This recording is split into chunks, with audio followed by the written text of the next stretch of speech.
สังฆาธิการทุกรูปทุกตนขอความสุขความสวัสดีในธรรมะแห่งองค์สมเด็จพระชินสีห์จงมีแก่บรรดาศรัทธาสาธุชนท่านผู้ฟังทุกท่านที่มีโอกาสเปิดเครื่องรับฟังรายการเสียงธรรมก่อนรับตาตั้งสถานีวิทยุเพื่อการศึกษาพระพุทธศาสนาและวัฒนธรรม FM ความถี่ 104.50 เมกะเฮิรตซ์รายการนี้นำเสนอโดยอาตมาภาพพระมหาประสิทธมาภินันโทวัดจังกำตำบลมะกอกอำเภอป่าสังจังหวัดลำพูนได้รับเมตตาปารมีธรรมในท่านพระครูสามโมวิสุวัตรวรกิจโจท่านเจ้าวาดวัดฝ่ายหินตำบลสุเทพอำเภอเมืองจังหวัดเชียงใหม่เป็นประจำเมื่อค่ำยามแลงของวันอาทิตย์วันจันทร์วันอังคารวันพุธวันพฤหัสวันจันทร์เมื่อเจ้าวันศุกร์เมื่อเจ้าอย่างวันพรุ่งนี้ก็เป็นเดียวกันตี5 ถึง 6 โมงเป็นรายการธรรมะรับอรุณภาคเจ้าส่วนวันอังคาร20:20 ถึง 4 ทุ่มโดยประมาณเพื่อจะได้น้อมนำเอาธรรมะสาระอัตถธรรมคำสอนในทางพระพุทธศาสนามาอธิบายสาธกยกเรื่องต่างๆที่เป็น ประโยชน์แก่ท่านผู้ฟังในการดำเนินชีวิตเฮาท่านทั้งหลายได้นำไปเป็นเครื่องพินิจพิจารณาถูกต้องท่องแท้ในฐานะที่เฮาท่านทั้งหลายเป็นพุทธศาสนิกชนมนุษย์เป็นผู้มีใจสูงได้เกิดมาเป็นมนุษย์มาพบพระพุทธศาสนากระทำบำเพ็ญตนตัวอยู่ในความถูกต้องมากกว่าถูกใจทุกสิ่งเป็นผู้มีใจสูงขึ้นได้ก็ด้วยอาศัยเฮาท่านทั้งหลายเป็นผู้กระทำบำเพ็ญกันไปลมหายใจคือทรัพยากรที่ล้ำค่ามีค่ามหาศาลที่สุดในโลกจักวัดเป็นตัวเงินตัวทองบ่ได้บ่มีไผจะมาขอซื้อลมหายใจเฮาได้และเฮาก็บ่สามารถเอาลมหายใจไปให้คนอื่นเช่นกันเคยมีคนอู้ว่ายืมหูดังคนอื่นมาหายใจจริงๆแล้วความหมายก็คือขอความช่วยเหลือคนอื่นบ่อยๆครั้งบ่พยายามจะช่วยตัวเอง จึงเปรียบว่ายืมจมูกคนอื่นหายใจนั่นเองเป็นสิ่งที่ไม่ค่อยจะดีนักแต่เฮาฮู้จักทำบุญด้วยความฮู้ความสามารถเราหรือเปล่าคนทุกคนหายใจกันได้ทั้งนั้นแต่จะมีสักกี่คนที่หายใจเป็นลมหายใจจึงเป็นสิ่งสำคัญเพราะเป็นการนำออก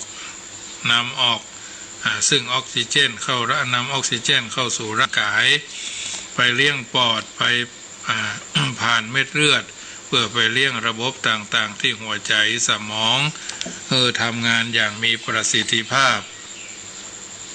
ลมหายใจจึงเป็นเครื่องมือที่สำคัญที่จะควบคุมคุณภาพชีวิตเราจะหันได้ว่าระบบไหลเวียนของเลือดน้ำเหลืองดีขึ้นทำให้ชีวิตกระปรี้กระเปร่าการฝึกสมาธิด้วยลมท้องเป็นวิธีหนึ่งที่นอกจากจะได้บุญแล้วเอายังได้สุขภาพที่ดีแถมโดยการฝึกสมาธิด้วยลมท้องมีวิธีปฏิบัติก็คือเราหายใจเข้าลึกๆกำหนดที่ลมท้องนับ1 2 3 2ค่อยๆปล่อยลมท้องเบาๆช้าๆแล้วนับ1 2 3 4 5 3ทำอยู่อย่างนี้สักวันละ5 นาที10 นาที15 25 30ก็แล้วแต่การหายใจทางท้องเป็นการช่วยเหลือระบบหัวใจทางกล้ามเนื้อที่อกเพราะเฮาใช้กล้ามเนื้อที่อกหายใจมากจนบ่มีเวลาพักผ่อน ระบบหายใจเฮาอาจจะทรุดหรือเสื่อมโทรมการหายใจทางท้องเป็นการยืดอายุของเฮาให้ยืนยาวเหมือนและที่สำคัญก็เป็นการฝึกสมาธิที่ดี บ่ฮื้อเหนื่อยมากจนเกินไปเพราะถ้าเฮาใช้ระบบกล้ามเนื้อออกมากๆมันจะล้าและจะทำให้เฮานั้นเหนื่อยสุดท้ายเฮาก็เบื่อในการทำสมาธิเพราะฉะนั้นหากเฮาหายใจเป็นก็เย็นและสุขได้ทุกครั้งที่เฮาหายใจ1 ครั้งชีพจรของเฮาจะเต้นถึง4 ครั้งหายใจสะดวกสบายทำให้ชีวิตเฮานั้นสดชื่นนั่งทำงานพักเที่ยงขับรถหรือหาจังหวะว่างๆก็ทำบุญสร้างกุศลด้วยการทำสมาธิอย่างอาจารย์วิปัสสนากรรมฐานได้สอนไว้เสมอว่าบุญกุศลอยู่บักไกลอยู่กับตัวเฮานั่นเองและอยู่ในภายในใจเฮาเองบ่ใจอยู่ไกลอันอย่างเลยเพียงแต่เฮาฮู้จักก็สามารถสร้างบุญได้แล้วซึ่งอาตมาภาพได้อธิบายเป็นตัวอย่างให้ญาติโยมได้ยินได้ฟังเป็นนิทัศนะเป็นยาจิตยาใจเล็กๆน้อยๆญาติโยมสาธุชนเพราะอาตมาภาพใจปากคิดแล้วพูดจึงมีคำกล่าวว่าปากมีไว้ใช้พูดใช่พูดพร่ำแต่ละคำต้องเน้นย้ำนำความหมายอย่าพูดพร่อยใช้ถ้อยคำใช้คำถอยปล่อยทำลายเรื่องทั้งหลายจักจบลงตรงพูดดีนะปากมีไว้ใช้พูดใช่พูดพร่ำแต่ละคำต้องเน้นย้ำนำความหมายอย่าพูดพร่อยใช้คำถอยปล่อยทำลายเรื่องทั้งหลายจักจบลงตรงพูดดีอันนี้นำมาเสนอสาธุชนคนดีที่ตั้งใจฟังเป็นประจำอนุโมทนาในโยมแม่เรนูก้อนแก้วโทรศัพท์บอกว่ากำลังฟังอยู่ที่บ้านอยู่เนอะวานก็ขออนุโมทนาวันนี้วัดจังกำบริเวณถิ่นใกล้รัศมี3 กิโล5 กิโลปรากฏว่า ฟ้าโปร่งใสนะฟ้าโปร่งใสสบายนะทางบนฟ้านี่เดินแจ้งเปล่งใส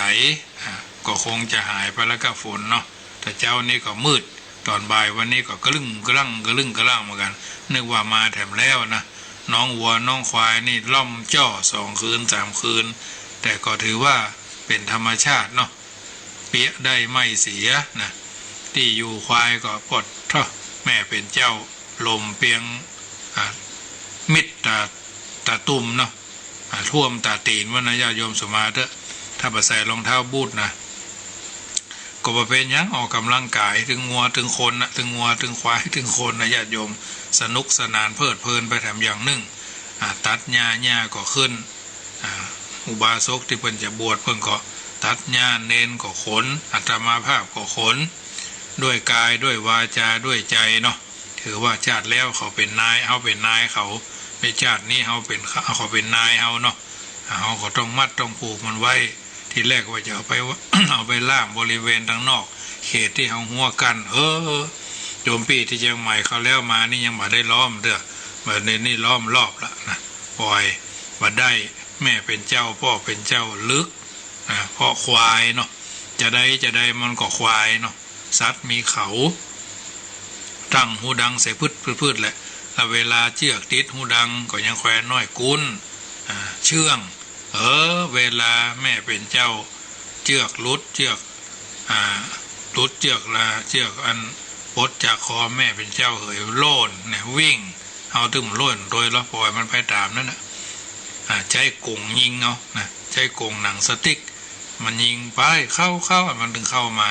ก็ถือว่ามันอ่อนว่าเวลาใครอยากเนาะเหมือนละอ่อนใครอยากกินขนมก็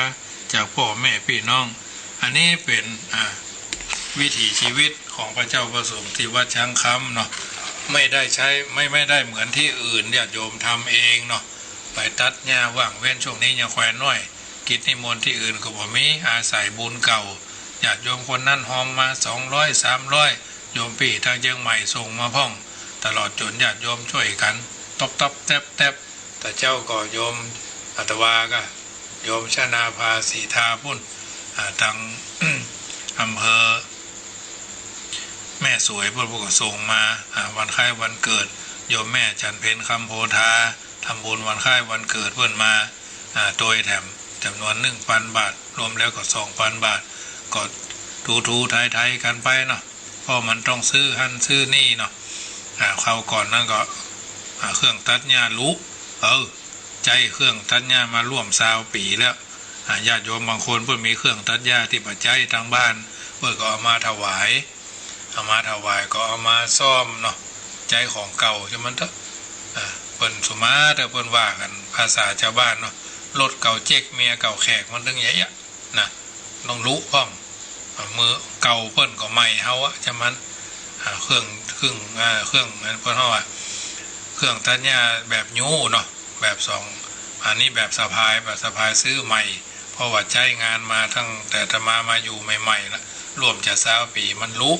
ซ่อมเป็น4 ล้าน5 ล้านเอาไปไว้ก็บ่ซ่อม2 วัน3 วันที่ผ่านมานะก่อนฝนจะลงนี่นะเป็นกำกึดญาติโยมก็เลยว่าเนนก็ขายขี้ควายได้ท่องนะอาตมาภาพก็เก็บท็อปเก็บแท็บไปพ่องก็เอาไปซื้อเครื่องเนี่ย4 ปันเนาะก็เรียบร้อยไปเก็บสตางค์ได้7 ปันก็เก็บไว้ค่าไฟโยมพี่เชียงใหม่เพิ่นส่งมาก็อย่าไปเสียค่าไฟเพิ่นว่ารอไปก่อนก็เลยเอามาซื้อเครื่องตัดหญ้าอย่างก่อนอันนี้แจ้งให้ญาติโยมได้ทราบทุกบาททุกสตางค์อาตมาภาพก่อนจะกึดก่อนจะใจนี่นะนับ1 ถึง 100นับ1 ถึงปันกันเนอะเพราะว่าเฮาบ่ใช่มีเนาะนิตยพัฒน์ปัน800 บาท6 เดือนเข้ามาอย่าง2 เดือนญาติโยมกำลังเข้ามา2 เดือนชาวบ้านนี่เพิ่นได้5 ปันขันเป็นส่วนใหญ่เฮาก็เกษตรกรเนาะเฮาเป็นผู้ทำเกษตรนะจะหาได้สักบาทได้ก็ว่องจะมันเถอะแต่ก็ได้อนาทรห้อนใจยังแต่ว่าเจ้ากับพี่น้องทางละพูนสันไปยังนอมก็รวบรวมปัจจัยกันมา11 ท่านรวบรวมกันมาคนละ100ก็ได้ปัน100 บาทก็เอาไปซื้อหั่นซื้อนี่เนาะซื้อใบมีดพ่องเก็บไว้พ่องถวายพระถวายเนนพ่องนะพระเนนก็4-5 วันไม่ได้ไปไหนก็ถวาย200 พ่อง300 พ่องก็เหมือนลูกเหมือนเต้าเขานี่แหละจะมีกองทุนตรงนั้นตัวนี้นะที่ผ่านมาพระป่าก็ไม่ได้ตัดพระป่าก็ไม่ได้ตอดปรากฏว่ารวบรวมไว้ท็อปแทบกันไปซื้อชิ้นดิบปลาดิบอันอย่างมาไว้พ่องอันนี้มันเป็นวัฏจักรแต่สำหรับที่อื่นนี่ปัญญาแควนน้อยถามว่าเขายังมาเลี้ยงเนี่ยข้าวสารอาหารแห้งข้าวสารก็มีญาติโยมมาบางที่เพื่อก็ถวายเป็นเดือนเนาะเดือนละ2 ถังพ่องข้าวสารเจ้าพ่องบางคนเสียชีวิตไปแล้วลูกหลานบัตอก็มีบางที่ทางสัมปตองได้เพิ่นถวายเดือนละ3 ถังนี่กันเดือนนี้คุณโยมพ่ออาจารย์อำนวยนี่พ่อครูอำนวยเพิ่นเสียไปละก็เลยทั้งบ้านเพิ่นก็เมื่อไหนมาเนาะเฮาก็บอกว่าแล้วติดดุลพินิจวิจารณญาณของเพิ่นมาก็ดีเพิ่นบ่มาก็บ่เป็นหยังเฮาก็ต้องไปถ้าเพิ่นภาวนาไว้ก็บอกนะเขาบ่มีแล้วเน้อพ่อเขาบ่มีแล้วเน้อแม่ก็ไปตามนั้นพอที่วัดจังกำนี่หุงเข้าพ่องตูนเข้าพ่องตึงมาก็มามี7 ตัวเนาะสุมาเตอร์ลิงมีตัวหนึ่งควายมี11งัวมี6เนาะพระเจ้าประสงค์อยู่ก็ด้วยกันก็7 รูปคนเนาะ7 รูปคนอันนี้ก็ถือว่าเวียนกันไปทำหั่นทำนี่ญาติโยมก็เอาพักกาดมาฮื้อพ่องพักเสียงดามาฮื้อพ่องพักละมาฮื้อพ่องเนี่ยนานาสาระเนี่ยญาติโยมความเป็นจริงวันเสาร์วันอาทิตย์ก็มีคนนั่นมาทำบุญคนนี้มาทำบุญแต่เจ้าก็มาลายหนึ่งพูดลูกตามเมืองละปูนว่ามารับรถเข้ามากำลังรถมือ2เนาะรถปิกอัพสีขาวมาถึงว่าเจริญพรว่าจะได้เขาก็รอฮับเนาะว่าจะได้มาเจิมรถดิหรอเจริญพรเอาไปทางหน้ากุฏิพูดนะกุฏิอยู่ทางใดเหมาะมาถึง2 คนสามีภรรยาเพิ่นกันเอาจี้ไปหน้ากุฏิขับรถไปเอาใต้ไปทางหอระฆังเอาหัวไปทางเหนือเนาะเสร็จเรียบร้อยเอาก็เปิดวิทยุขึ้น96ไว้กุฏินะแล้วแต่ดีว่าอยู่ทางนอกวัดเดินเข้ามาก็ถามว่าท่านที่เพิ่นจะเจิมรถเพิ่นถ้าจะรับอยู่ใกล้เนาะเอาอาตมาภาพก็เลยว่าอาตมานี่แหละเป็นเจ้าอาวาสขององค์เนี้ยเป็นนั้น คนจะเจิมรถกับองค์เนี่ยนะโยมบ่เคยมาไกลเนาะมันบ่เคยมาสุมาได้เนาะบางคนนี่มาถามหามาทำหันทำนี่กายเข้าไปซิ่วอย่าทุเขาไม่ไหนมดอีกก็มีนะบางคนนี่มาวัดมาวานนี่บ่ค่อยรู้เรื่องนะโอ้ทางญาติโกโหติกาญาติผู้ใหญ่คงบ่ได้อบรมมาวัดมาวาบ่ฮู้จักท่านเจ้าเนนเจ้าตุพี่เจ้าอาจารย์เจ้าเฮาฮู้จักจื่อหรอคือว่าใช้คำกลางนะมาวัด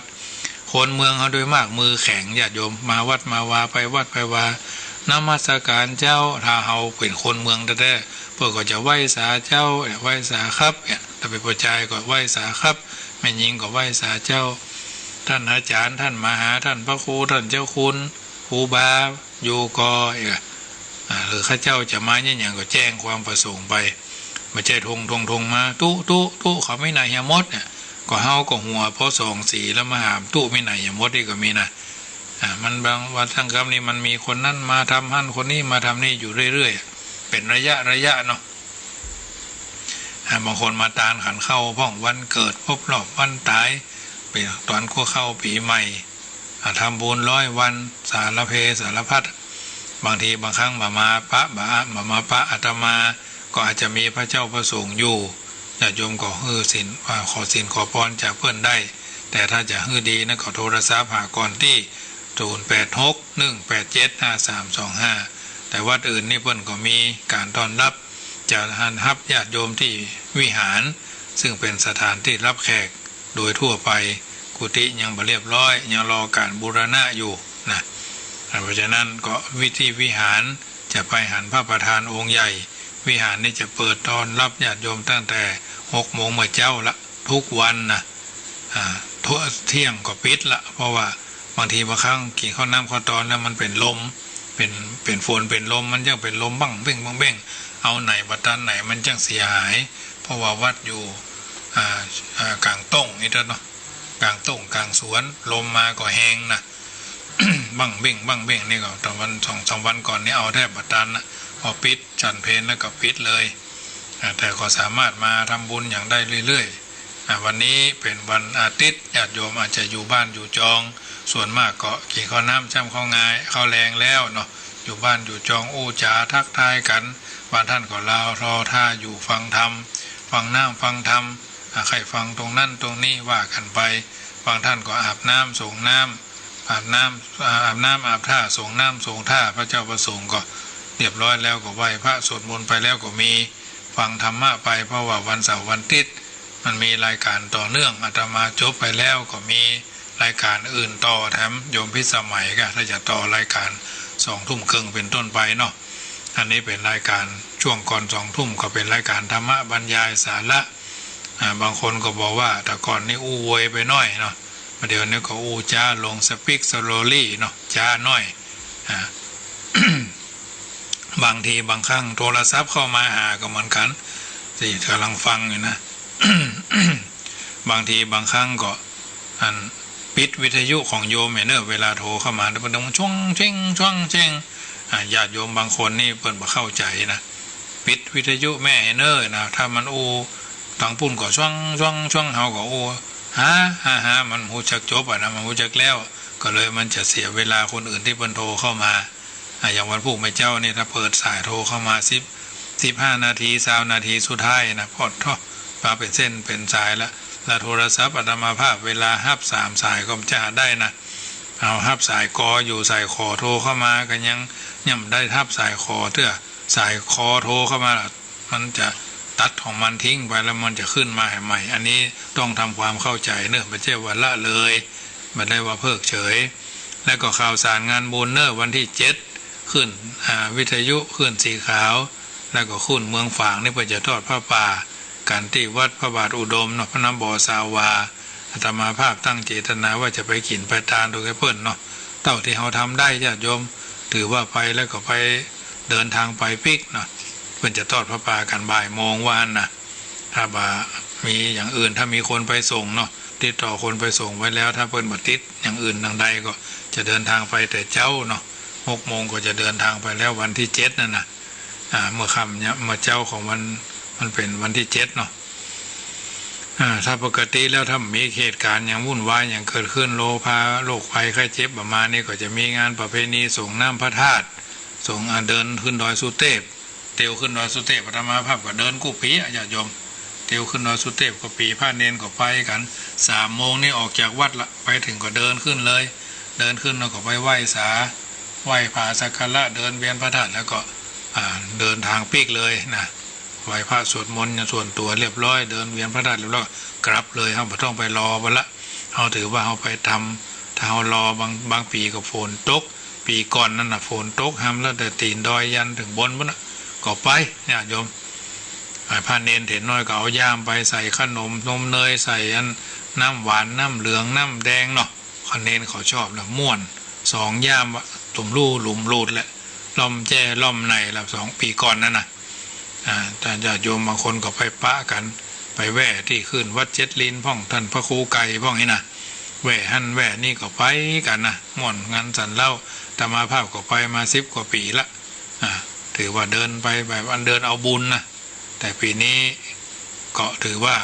ยกยอดกันไปก่อนเพราะว่าเหตุการณ์บางสถานการณ์มันบำนวยฮื้อเมื่อข้ามยามแรงของวันนี้ก็จะได้น้อมนำเอาธรรมะอันเป็นสาระต่อจากตะคืนเนาะเรื่องบุญบันดาลนะเรื่องที่เราเคยได้ยินได้ฟังกันมาเรื่องที่เราได้อ่านมาจากหนังสืออื่นๆมีหลายเรื่องที่เรารู้สึกว่าเหลือเชื่อก็มีเป็นเรื่องที่บันน่าเชื่อก็มีเป็นบันน่าที่จะเป็นไปได้ก็มีหรือบดีหรือไม่ก็ตัดใจแบบเชื่อไปเลยคิดว่าเป็นไปบ่ได้ก็มีแต่โดยข้อเท็จจริงแล้วเรื่องที่เหลือเชื่อหลายเรื่องเป็นเรื่องพิเศษที่ควรเปิดห้องว่าควรคิดควรใคร่ครวญควรไตร่ตรองอันเกิดขึ้นเฉพาะแต่ละผู้คนที่เพิ่นมีบุญหรือมีบาปเฉพาะตัวของภัยของมันคนมีบุญมักจะได้ประสบเรื่องอื่นหรือเหตุการณ์แปลกๆที่งดที่งามที่คนอื่นบ่ฮู้แต่โดยตัวเองยกตัวอย่างอาตมาภาพเองยกตัวอย่างให้ฟังว่าได้สอบปริญญาธรรม7 ประโยคเมื่อปี2551ได้จำนวนเอาก็สวดมนต์เมตตาหลวงเหมือนกันนะมาหลายปีตั้งแต่จำความว่าเป็นตู้เจ้ามาแล้วครูบาอาจารย์เพิ่งก่อนแนะนำพร่ำสอนกันมาอ่านหนังสือตำรับตำราเฮามีขุมทรัพย์เนาะมีลายแทงหลวงพ่อวัดแม่ชีก้อนทองก็หลวงพ่อจรัญเพิ่งก็ว่าเอาไว้เหมือนกันว่าเมื่อสวดเมตตาหลวงได้หันได้นี่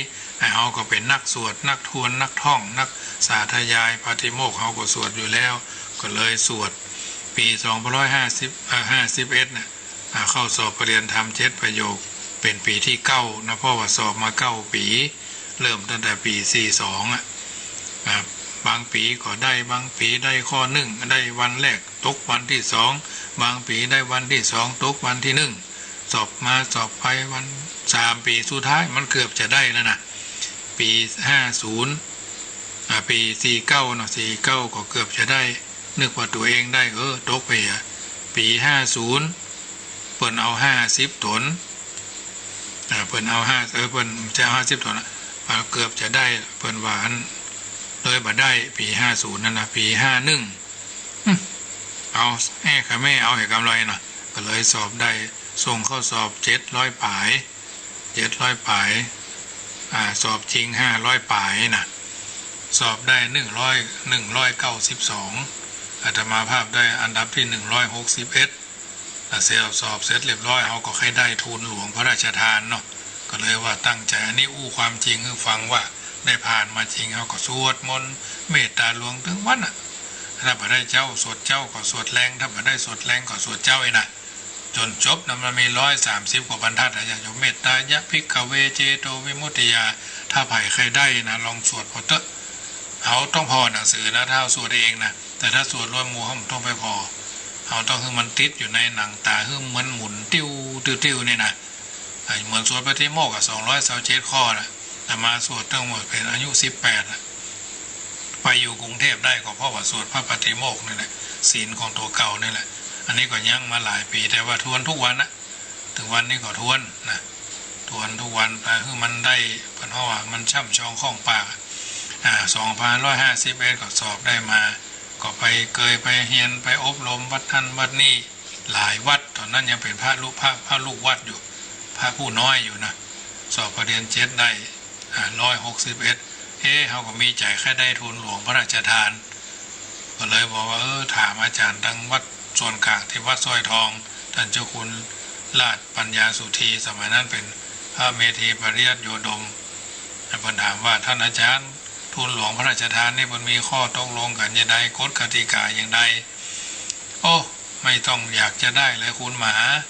พระต่างจังหวัดไม่มีทางจะได้กับเขาหลอกบอกไว้นะลูกน้องผมนี่ยังได้ทั้ง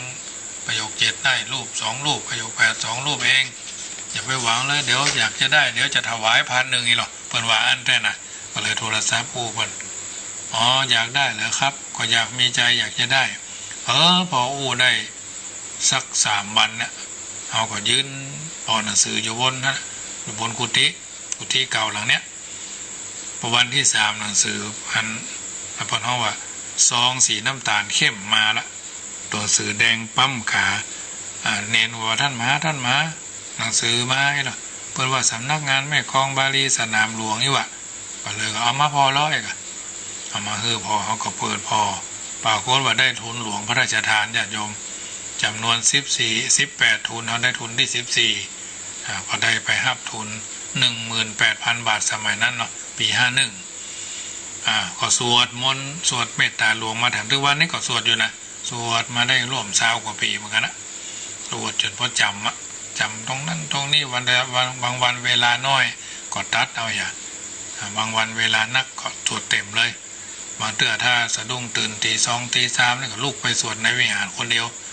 ไม่ใช่ว่าบ้าสวดไม่ใช่ว่าบ้องสวดนะไม่ใช่ว่าพนห้องว่าวิตกกังวลวิตกจริตไม่ใช่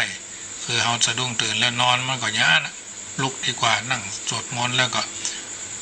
ไหว้พระสวดมนต์ดีกว่าเสร็จแล้วก็แผ่เมตตาพอปี2556เนาะ51 52 53 54 55 55สอบท่านตะปี52มาละประโยค8นะผมข้อสอบ2 คนครับท่านพระมหาปริทัศน์เปิ่นก็สอบได้ไปละมรกิจโจรเนี่ยพวกก็ได้ไปละ52ก็บ่ได้53ก็บ่ได้54ก็บ่ได้55ก็บ่ได้56ก็บ่ได้57ก็บ่ได้55สอบประโยค8เนาะ55นี่เกือบจะได้ละปรากฏว่าเพิ่นส่งข้อสอบประโยค8ส่งข้อสอบ600เนี่ยเอา50เอานี่หน้าฮ้อนว่าเอานะญาติโยมอย่ามาแท้ว่าเนาะเขาก็นึกว่าเขาได้ฟังประกาศนะ1 2 3 4 5 6 7จนกระทั่งถึง50มีพอปี56ซื้อบัตรทบ2,000 นัดไว้2 สายเนาะช่วย2 สายเขาก็ถึงมั่นใจเอานะปี51 56เขาก็ถึง55ถึงมั่นใจแล้วว่าจะได้ท่านมหาปริทัศน์ก็ว่าน่าจะได้เหมือนกันนะเพราะว่าเขาไปอบรมอาจารย์เดียวกันปรากฏว่า55นี่กินแห้วไปตึงเม็ดตึงน้ำโม่ให้เลยเสร็จเรียบร้อยมาได้ไปอย่าง56เอาจบบวชภาคฤดูร้อนเนนก็หยับเนนชาวป่ายเกือบ30ถึงพระถึงเนนยุ่มกันนี่เขาก็ว่ากี่ข้อตอนเราจะพาพระเนนไปนั่งไปสวดมนต์แผ่เมตตาที่สุสานป่าจ้าไปไม่คืนจะเค็บแมงป่องจังไปย่ำจะเค็บแมงป่องงูเงี้ยวเกี่ยวก่อนมันจะมีปัญหาเนาะก็เลยไปอย่างเมื่อวันบ่าย3 โมงมันกำลังฮ้อนเลยเนาะบ่ายโมงบ่าย3นี่ก็ไปกันนี่ก็เดินทางไปกันอยู่ไปหิวเปิ่นก่อนอันบอกโทรศัพท์หากันชดชัดเขาก็ถึงงูแล้วนะว่าจะต้องได้ประกาศผลทางวิทยุทางทีวีเนาะตอนนั้นของวัดพระธรรมกายเป็นอยู่วัดธรรมกาย DMI นะของวัดธรรมกายประกาศกันเยอะๆมันจะพิมพ์มาก็จี้บัตรทบนะจี้บัตรทบ2,000 นัดเลี้ยงไอติมเนนถึงตู้2 ถังกินชันกันสนั่นก็สวดอันนี้2นี่แหละอันนี้คือบุญบันดาลถ้าจะอันแต่พระบาลีนะมันเป็นอย่างนี้แต่อาตมาภาพนี่เฮียนบ่เก่งแต่ว่ามีความจำอาศัยจำเข้าใจทำความเข้าใจแกะไปแกะมาเนาะเอาก็ต้องใช้เวลาเพราะว่าเขาอายุเขาบ่เก่งประสบการณ์เขาเป็นพระต่างจังหวัด โดยเจ้าอาวาสพระหัวเมืองเนี่ยจากวัดละปูนถึงอย่างวัดเนี่ยอาตมาภาพมีตนเดียวเนี่ยที่สอบประเรียน8ได้ถือว่าภูมิใจเนาะได้ทุนพระราชทานปี25156ตั้งแต่นครสวรรค์มาก็มีเนี่ยมีลำปางอยู่2 ตนมีละปูนตนเดียวเชียงใหม่มีพะเยาเชียงรายแพร่น่านมีสักตนนะมีลำปางก็ละปูนนี่แหละท่านอาจารย์ที่เพิ่นสอบได้ปีเดียวกันเพิ่นปีเดียวเพิ่นก็มันยังสอบประโยค9มาได้เตื้ออันนี้ก็เป็นสิ่งที่ภูมิใจว่าบุญบันดาลแท้ๆญาติโยมประกันสวดทีนี้เพื่อสอบปรริญญาธรรม5ประโยคปรริญญาธรรม8ประโยคได้50 ตนเท่ากับรุ่นมาเนาะ1 2 3 4 5 6 7 8 9 10 11 12 13 14 15 16 17 18 19 20 21ถึง30 31 32 33 34 35พระมหาปริทัศน์วรกิโจเฮ้เปิ่นได้ไปละเปื่อนนะเปิ่นอยู่ส่วนกลางเนาะ36 37 38โอ้ก็ยังมันมีสักเฮาสักเตื้อพระมหาประเสริฐที่หรอ38นะพอมาถึงเฮาก็39พระมหาประสิทธมาภินันโททิพมณีหรอวัดช้างคำสำนักเรียนคณะจังหวัดลำพูนเฮาก็จิบัดโทบกะ2ปันนัสนันวัดเลยญาติโยมม่วนภูมิใจน้ำตาคอเลยแหละปี256นะนี้เขาก็ใครได้ทุนนะเมาะผมจะว่าขี้โลภใครอยากได้นะอันนี้คือฟังว่ามันเป็นความภูมิใจของพ่อใจที่ไม่ค่อยมีฐานะเท่าใดนักมาจะเป็นผ้าบ้านนอกเนาะผ้าต่างจังหวัดเขียนได้เท่าที่เราภูมิใจว่าได้เขียนดีปรากฏว่าแหม3 วันหนังสือก็มาว่าได้รับทุนหลวงพระราชทานเปื้อนอาตมาภาพพระมหาปริทัศน์35นะเปื้อนไปคนไปอัญเชิญทุนด้วยซ้ำไปแต่พันไม่ได้นะเสียใจเขาก็เลยฮือไปอย่าง5 ปันเนาะเอาไปได้อย่าปันเอาไปได้อย่าง15,000เอาได้20,000หรอกเอาเปิ้นถวายเขายังมีน้ำใจนะคือเปิ้นไปอย่างถวายเปิ้นไปอย่าง5 ปันอันนี้เป็นเคล็ดเล็กเคล็ดน้อยที่ว่าถ้าเอาสวดมนต์แท้ๆย้อนไปทำเรื่องหนึ่งว่าหนังสือเมตตาหลวงอาตมาภาพเมื่อสอบปรริญญา7ได้แล้วเอาปรริญญา8ได้แล้วปี55นั่นนะเดินทางไปจากวัดขอนแก่นวัดหนองลุบมีพระอาจารย์เปิ้นสอนกรรมฐานเป็นพระวิปัสสนาจารย์สายวัดพระมหาธาตุคณะ5ท่าพระจันทร์อาจารย์นี่เปิ้นดูเปิ้นจับยาม3 ทุ่ง3 ตามอย่างพวกเขาก็ไม่ได้ไปสนใจตอนนั้นนะแต่สนใจว่าผมก็สอบปรริญญา8ตกมาหลายปีท่านพระอาจารย์นี่เนาะปีที่4ก็ผ่านไปแล้วปีที่5ก็ยังไม่ผ่านอยากจะได้ของดีพอจะมีแนวทางงั้นท่านมหาเอาหนังสือนี้ไปก็แล้วกันเพิ่นก็ไปเอาหนังสือถ่ายโลเนลพิมพ์ดีดถ่ายโลเนลไว้มันทั้ง2 ข้าง4 ข้างมันดึงกร่อนไปหมดละเอาเปิดพอท่านมหาท่องให้ขึ้นใจนะจำได้ทุกตัวบทอักษรเลยก็ผมคิดว่าคงจะอยู่ในนี่แหละอีโลปี256เขาก็สอบปรากฏว่ามันออกในหนังสือนี่นะในเมตตาหลวงที่เพิ่นว่าเนี่ยก็เป็นนิทัศนะตัวหนึ่งนำมาญาติโยมฟังถ้าไผ่สวดมนต์ได้อาตมาภาพก็มีฤทธิ์มีเดชอย่างและอาศัยสัจจะบารมีนะอธิษฐานนะบารมีโยมพี่เชียงใหม่เพิ่นก็เน้นอยู่เป็นประจำว่าอธิษฐานสาธุเจ้าไว้นะอันนี้ก็คือวันบุญบันดาลแท้นะมีบุญมีวาสนาบางรูปได้ไปแล้วก็เมื่อมีคุณมีกล้าอย่างเฮานี่เฮาเป็นคนหู้เนาะหู้ซึ้งอยู่แก่ใจเหมือนการบินไทยเพิ่นว่าบริการประทับจิตเนี่ยการบินไทยเราเพิ่นว่านะสโลแกนของเพิ่นก่อนอาตมาภาพก่อนที่เพิ่นมีสโลแกนของภายบริการประทับจิตเหมือนมิตรประทับใจอย่างโมที่เพิ่นว่าโคสโลแกนของการบินไทยนะยังคิดว่าสวรรค์ฉันคงจะได้ไปขึ้นกับเพิ่นพ้องนี่นะขึ้นห้องขึ้นดอนขึ้นเครื่องบินครั้งแรกมันถึงขึ้นจากล้อพ้นจากดิน0ญาติโยมเอ้ยขึ้นเครื่องบินนี่นะทำใจเถอะมันถึง0ตราบใดยังบัดแตะพื้นนะเฮายังหมายความว่าเฮาตายละขึ้นไปบนฟ้านี่นะ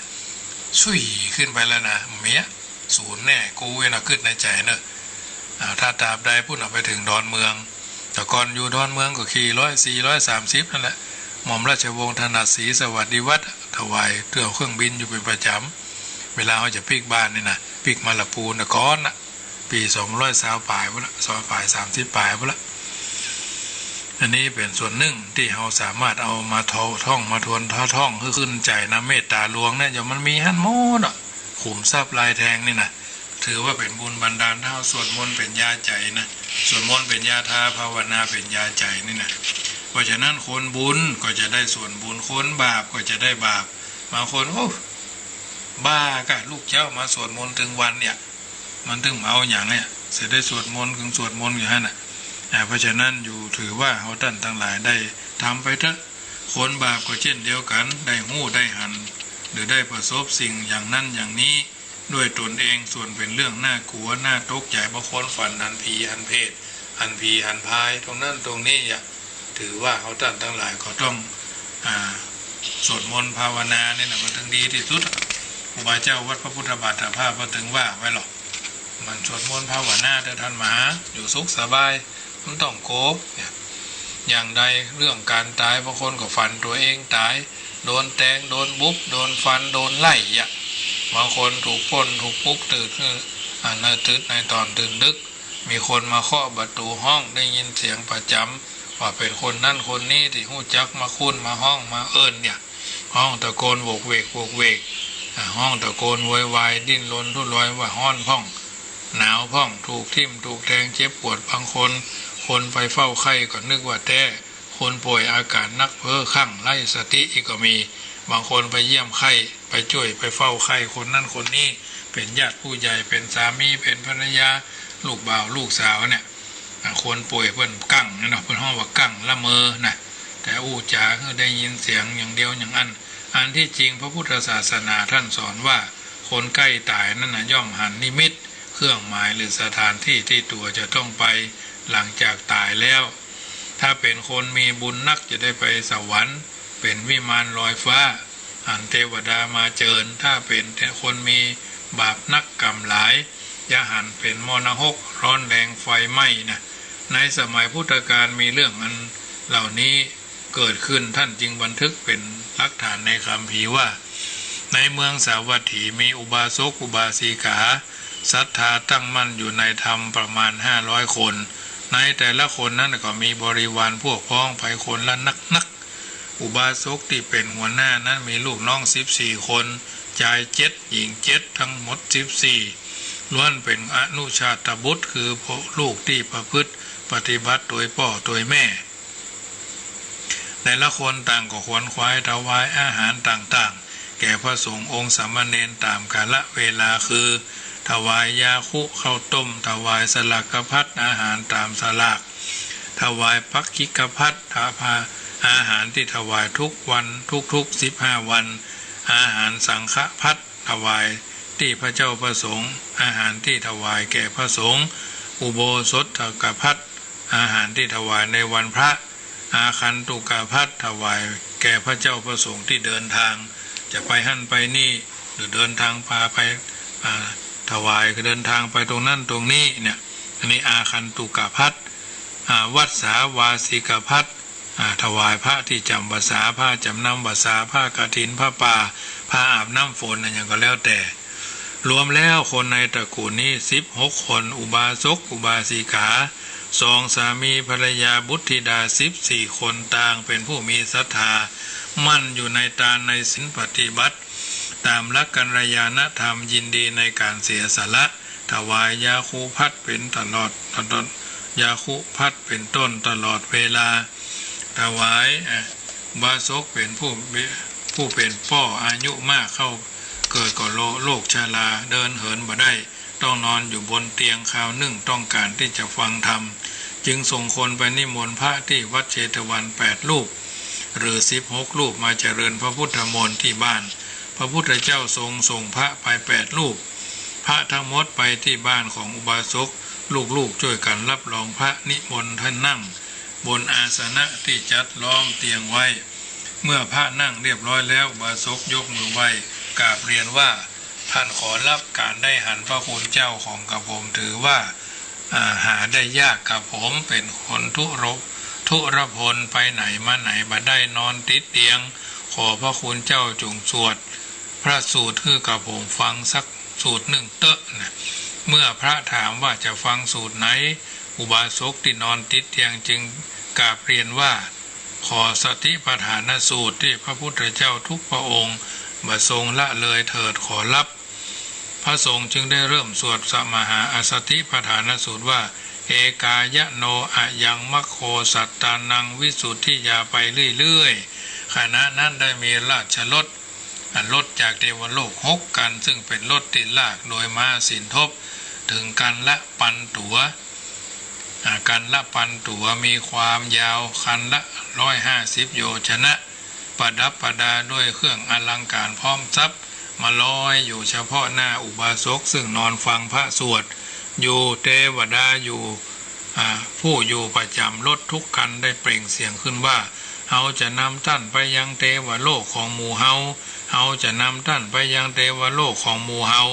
ขอให้ท่านผู้เจริญจงเกิดในเทวโลกเพื่อรื่นรมอยู่บนเทวโลกของหมู่เฮาเหมือนอย่างคนที่ทำลายภาชนะดินแล้วถือเอาภาชนะทองคำเตอะว่าอันอุบาสกได้ยินนั้นจึงกล่าวสั้นขึ้นดังๆว่าขอให้พวกท่านหยุดรอก่อนขอให้พวกท่านหยุดรอก่อนนี่นะพระสงฆ์ท่านนั้นได้ยินเช่นนั้นก็สำคัญว่าคนเท่านี่ใครแต่คือยุดแต่ก่อนยุดสวดก้ายนะจึงสวดยุดสวดจึงยุดสวดนั่งนิ่งอยู่เมื่อหันว่าคงบ่มีโอกาสจะได้สวดต่อจึงขอตัวกลับวัดฝ่ายบุตรธิดาของบาสกต่างก็ร้องฮือกันเส่งแซว่าเมื่อก่อนคุณพ่อหมู่เฮาเป็นผู้ใบอิ่มในการฟังธรรมแต่บัดนี้นิมนต์พระมาที่บ้านนิมนต์พระคือสวดเทิงฟังแล้วกลับห้ามเสียเองชื่อว่าสัตว์ในโลกบ่กลัวต่อความตายเป็นหันจะเป็นบ่มีแน่เวลาผ่านไปคู่หนึ่งบาสกนั้นกลับได้สติขึ้นมาจึงถามลูกๆว่าร้องให้กันทำไมหมู่เขาจึงบอกถึงความคิดของพวกตนอุบาสกถามตัวว่าพระไปไหนมดลูกเหยหลานเหยหมู่เขาลูกเต้าเราหลานก็ตอบตามที่หมู่เขาตนเข้าใจว่าคุณพ่อคือยุดสวดอุบาสกจึงกล่าวว่าตนบรรดาพ่อมึงจะได้ฮือพระยุดสวดเหรอที่ว่าฮือยุดสวดนั่นน่ะพ่อเทวดาเอารถมาฮับพ่อมึงจำนวน6 กันน่ะการละปันตัวน่ะมาใส่ม้าเทียมมาปันตัวลุ่มไม่นายเหยลูกเหยล่าเหยอ้ายเหยน่ะหมู่เทวดาเขาจะชวนพ่อไปเทวโลกว่ะจึงพ่อมึงก็เลยห้องออกไปว่าหยุดก่อนเฮาย่ำไปเตื้อยน่ะลูกได้ยินนะจึงถามอุบาสกว่ารถอยู่ไหนล่ะพ่อมหันมีรถสักกันอุบาสกจึงฮือลูกไปนำพวงมาลัยมาถือไว้แล้วถามว่าเทวโลกชั้นไหนมาน่ารื่นรมที่สุดลูกก็ตอบว่าเทวโลกชั้นดุสิตจึงเป็นที่อยู่ของพระโพธิสัตว์และพระพุทธมารดาพระพุทธบิดาเป็นที่น่ารื่นรมอุบาสกจึงสั่งให้ลูกตั้งใจอธิษฐานว่าขอให้พวงมาลัยนี้ไปกองที่รถที่มาจากสวรรค์ชั้นดุสิตแล้วให้โยนพวงมาลัยขึ้นไปลูกก็ได้ทำอย่างนั้นพวงมาลัยก็คล้องอยู่กับรถจากสวรรค์ชั้นดุสิตทุกคนพอหันพวงมาลัยห้อยอยู่กลางอากาศแต่มีรถมหันรถอุบาสกจึงถามว่าหันพวงมาลัยหรือไม่ทุกคนตอบว่าหันพร้อมกันแต่บ่หันรถอุบาสกจึงกล่าวว่าพวงมาลัยนั้นกองอยู่ที่รถที่มาจากสวรรค์ชั้นดุสิตลูกเอ๋ยพ่อเองก็จะไปยังสวรรค์ชั้นนี้เหมือนกันหมู่เจ้าอย่าไปกึดอย่างเลยเมื่อปรารถนาจะไปเกิดบนสวรรค์ใกล้พ่อก็ขอให้ทำบุญอย่างต่อเนื่องเตอะที่พ่อทำให้นักก็จะสำเร็จตามปรารถนากล่าวจบแล้วอุบาสกก็ถึงแก่กรรมสิ้นชีวิตไปได้ประดิษฐานอยู่ที่รถจากสวรรค์ชั้นดุสิตซึ่งมารอฮับอยู่ที่วิมานแก้วแววแสงบนสวรรค์ชั้นดุสิตสำหรับพระสงฆ์ที่ไปบ้านอุบาสกเมื่อกลับถึงวัดเชตวันแล้วเมื่อพระบรมศาสดาตรัสถามว่าเป็นอย่างไรภิกษุทั้งหลายก็กราบทูลว่าไปสวดแล้วแต่มีอุปสรรคคืออุบาสกคือยุดสวดหมู่ลูกของอุบาสกก็พากันร้องให้ระงมเลยพระพุทธเจ้าข้าหมู่ตนหันว่าเป็นโอกาส จึงปิกมาบ้านจึงปิกมาวัดเชตวันพุทธเจ้าจึงตรัสว่าอุบาสกก็บ่ได้บอกให้หยุดสวดรอเธอเหยเปิ้นบอกว่าเทวดาหยุดก่อนเปิ้นยังไปเตื้อเปิ้นว่าอันเทวดาที่มาจากเทวโลกบัดนี้อุบาสกที่เธอทั้งหลายพากันไปสวดเพื่อเพิ่นฟังสมหาสติปัฏฐานสูตรนั่นน่ะเพิ่นได้ถึงแก่กรรมแล้วและได้ไปเกิดบนสวรรค์ชั้นดุสิตตามปรารถนาหรือปรารถนานะเธอเหยพระสงฆ์เหล่านั้นก็อนุโมทนาแล้วกราบทูลว่าข้าแด่พระองค์ผู้เจริญอุบาสกนั้นบันเทิงอยู่ในถ้ำกลางญาติพี่น้องในโลกนี้สิ้นชีวิตแล้วยังไปเกิดที่บันเทิงแถมกาพระพุทธเจ้าตรัสว่าใช่แล้วภิกษุทั้งหลายคนที่ไม่ประมาททั้งหลายแม้จะเป็นคฤหัสถ์ก็ตามแม้จะเป็นบรรพชิตก็ตามย่อมบันเทิงอยู่ในที่ทั้งปวงทีเดียวจากนั้นก็ได้ตรัสพระคาถายืนยันเป็นมั่นเป็นเหมาะว่าอิทะโมทติเปจะโมทติกะตะปุญโยอุพยัตถะโมทติโซโมทติโซปะโมทติทิสวากัมมะวิสุทธิมัตตโนติแปลว่าบุคคลผู้ชอบทำบุญย่อมบันเทิงในโลกนี้ตายแล้วก็ไปเกิดไปบันเทิงอยู่ในโลกหน้าชื่อว่าบันเทิงลื่นเริงทั้งในโลกทั้งสองเขาหันกรรมที่บริสุทธิ์ของตนแล้ว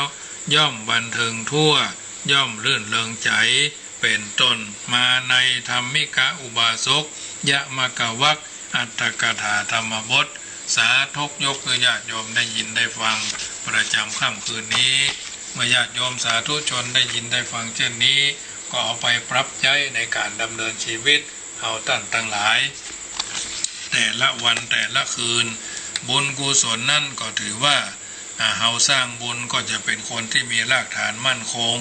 คนที่บ่มีบุญก็จะมีชีวิตโครงเครงบ่นิ่งจักเป็นสุขภาพเป็นคนหลงละเมอเฮาคงจะมีเปื้อนพ่อจะอายเปื้อนแม่ยิงเปื้อนบ้านคนเคยร่วมกิจการงานอันใดอันหนึ่งคนนั้นอาจจะเป็นคนเล่นการพนันติดการพนันคนนั้นอาจจะเป็นคนชอบม่วนงันสันเล่าบ่เป็นคนใหญ่ชอบดื่มชอบแอวเมื่อค่ำย่ำคืนเป็นคนที่ว่าลื่นเริงไปทั่วเงินเดือนออกเดี๋ยวนี้เงินเดือนออกอยู่หรอ25นี่ตัดเงินเดือนละไปแอวหั่นแอวนี่กินหั่นกินนี่ก็เดี๋ยวก็กินบ้านเหนือเดี๋ยวก็กินบ้านใต้เดี๋ยวก็กินบ้านไอ้คุณกอคุณขอเลี้ยงหวนเฮฮา3 ทุ่ม4 ทุ่มปิกบ้านกันนะเขาเหล่านี้เวลาใกล้จะตายเวลาวาระสุดท้ายอายุเกษียณออกไปแล้วแทนที่จะเป็นร่มโพร่มใจมารักษาสุขภาพเอาน้ำดีกรีน้ำมีอันนั้นอันนี้เข้าใส่บางท่านก็กินเหล้าบางท่านก็กินเบียร์บางท่านก็กินกาแฟแทนน้ำบางทีก็อย่างว่าเข้าง่ายบ่กินกาแฟบ่กินเครื่องนั้นบ่ดูสุขภาพบ่เคยดูตรวจสุขภาพร่างกายคนเหล่านี้ถือว่าเป็นคนที่น่าสงสารบ่ใช่น่าเวทนานะเพราะเขาทำลายตัวเขาเองพักผ่อนบ่เป็นเวลาบางทีเฮาพาไปสวดมนต์ไหว้พระไปกินเหนือตานใต้ก็บ่ไปเถอะหนัวกะวัดกะวานั่นหรอยือปะล่ำปะเหลือฟังธรรมพระกินข้าวดำกับข้าวฟังพันคำขี้เหล้ากินข้าวกับกินลาบตึงวันนี่นะเพิ่นว่าจะอันนี้ก็มีญาติโยมแม้กระทั่งพระเจ้าพระสงฆ์เฮานี่ก็เหมือนกันเอาพากันไปกินไปทานพากันไปทานเทียนไปพากันไปถวายหลอดไฟพวกไปเถอะครับไปเถอะอยู่วัดอยู่วาดีกว่าขี้ข้านเดินทางขี้ข้านไปหั่นไปนี่อาตมาภาพก็บ่จวนปีนี้ว่าจะไปทานเทียนทานหลอดไฟเพราะทางเมืองแปะเมืองน่านทางแพะเมืองผีวันปีนี้ว่าจะไปทางเมืองรองตั้งเจตนาเอาไว้นะถ้ามันมีเหตุการณ์ราบรื่นดีนะญาติโยมอันนี้ก็จะได้ประชาสัมพันธ์ไปเรื่อยๆเพราะฉะนั้นถือว่าคนมีบุญก็จะแสวงหาทางบุญสบายใจทางบุญคนไปทางบาปมันก็ถึงจะไปทางบาปเหมือนกับคนชอบเดินทางในที่มืดกับชนเดินทางในที่แจ้งต่างกันหรอไปยะไปฉายมาก็ได้เตียวมาดึงหันตาใสปับมากมันก็กลัวยังเหลือเนี่ยก กำงูปะงูกำฟาดก็ไก่นะยังว่าจะอี้ก็มีนะญาติโยมเพราะฉะนั้นเพิ่นว่าประทีปเป็นเครื่องมือส่องเดินทางของคนเดินทางในเวลาเมื่อคืนธรรมะเป็นเครื่องมือส่องเดินทางของคนเดินทางถึงเมื่อวันถึงเมื่อคืนอาตมาภาพได้สาธกยกสาระธรรมะคือญาติโยมได้ฟังแล้วเป็นจะได้พ้องลงโทรศัพท์เข้ามาเนอะได้อู้อัฏฐสาระสิ่งละอันพละน้อยวันนี้นี่หลายรถหลายชาติฝนบัดตกก็อู้ให้ญาติโยมได้ยินได้ฟังโทรเข้ามากันเนอะ0861875325 เป็นประจำเนอะถ้าบัดรับบัดนอนกันเตื้อหรืออย่างใดอย่างหนึ่งบางที่อาจจะมีฝนมามีฝนกันเนาะได้อูอัฏฐะอาจจะไปลืมเนอะจะรับจะนอนเริ่มสวดมนต์เมตตารวมกันได้จะเรียนก่อนเจ้าค่ะม่วนดีฟังถึงวันนะฟังถึงวันเนาะเจ้าค่ะม่วนติดแล้วนะบัดเดียวท่านบัดได้ฟังนั้นมันยังไงไม่รู้กะวันนี้อยู่บ้านคนเดียวกับฟังวิทยุอย่างเดียวผู้ไม่เจ้าก็ฟังแหมเจ้าค่ะฟังถึงวันน่ะแต่เช้านี่มันหลับตื่นเจ้ามันไม่กล้าเจ้าว่าโมทนาแล้วจะเอาตื่นแจ๊กมันก็มาได้เนาะหลับก้องตื่นก้องธรรมดาเจ้าค่ะฟังอยู่จะโมทนาแม่เรนูก้อนแก้วอันนี้เพิ่นก็อุบาสิกากินทานมาหลายปีเนาะตั้งหลายเจนหลายยุคเนาะหลายช่วงเจริญพรแม่บัวพาดโอ้ยแม่ก็ได้ฟังหน่อยมาอยู่หลังบ้านประจบเห็นละไปเก็บแมงมันอยู่อะวันนี้มาเก็บเมาไปพอดแก็บพักปลูกพักหลังบ้านอันลูกบุกคือไงลูกใจบุกคือไปปลูกพักฝนมาตกกันยังแควนน้อยเนาะจากฝนมาตกก็แควนน้อยอันเพราะว่าอันเขาหยุดงานได้ไป2 เดือนไปละลูกถึงหลานนั้น3 คนหยุดงานได้2 เดือนไปในลูกบุกแก็บพักหลังบ้านเจ้าเกิดกำลังใจท่านเนอโมทนาแม่บัวพัดนะไปน้องเบี้ยวไว้ขาครับฟังอยู่นอฟังครับวันนี้ได้ความรู้หลายอย่างเลยเนาะวันนี้หลายอย่างประสบการณ์ของท่านด้วยที่มาที่ไปที่มาแบบเป็นท่านอาจารย์อะไรอย่างเงี้ยครับไม่ได้ประสบการณ์หลายเลยอ่ะวันเนี้ยได้หลายรูปแบบเลยประสบการณ์ตอนนี้ครับตอนนี้สวรรค์นี่จันทร์ที่2นะจันทร์ที่2ครับวันนี้ฟังแต่ว่าแต่เจ้าวัดที่ไม่ได้ฟังท่านสักคำเขาบอกไปร้องเพลงครับโอ้ไม่เจ้าก็มีเขาร้องเพลง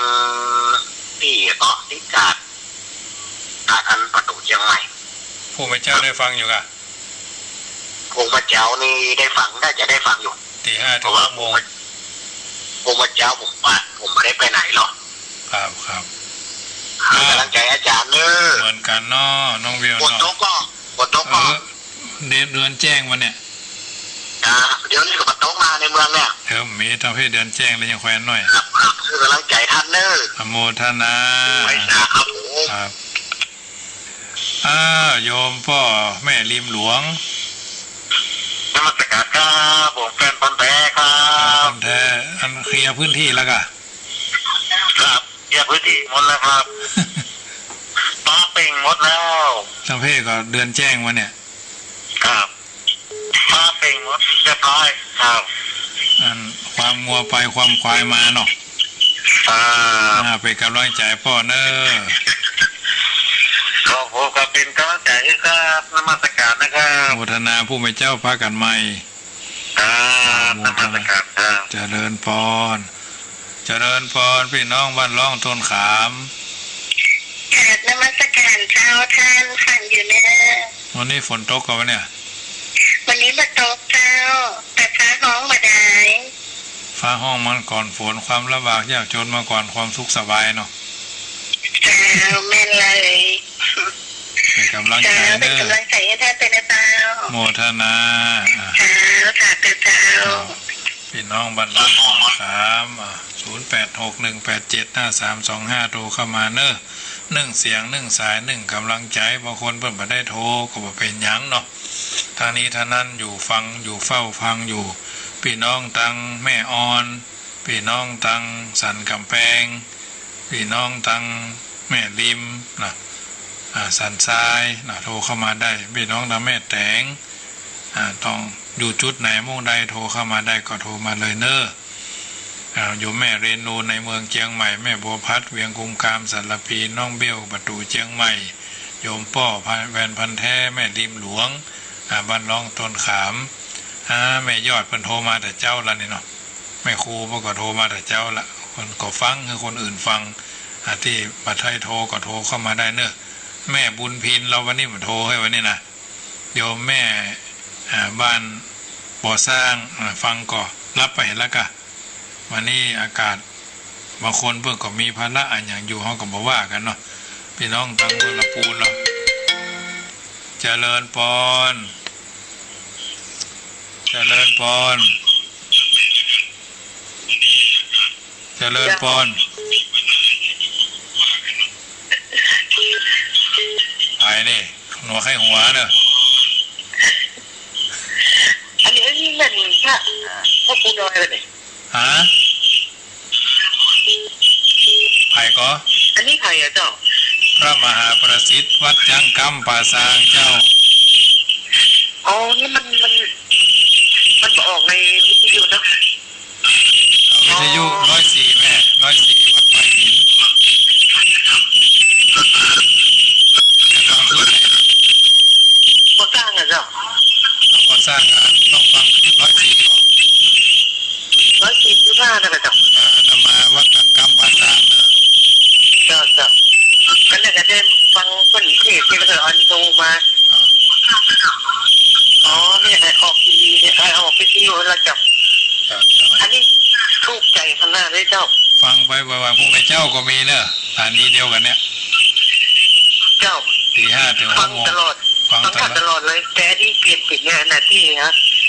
ไม่น้อยบ่สร้างนะจะลองโทรเบอร์ทันนี้ไม่ได้เจ้าอันนี้อยู่บ่สร้างบ้านเดียวกับบ้านไม่น้อยเนาะกับคนเดียวกันนะเจ้าเปลี่ยนโทรศัพท์อ๋อก็แล้วเอ๊ะเบอร์6964ถูกใจที่ว่าฟังแล้วเป็นบ้า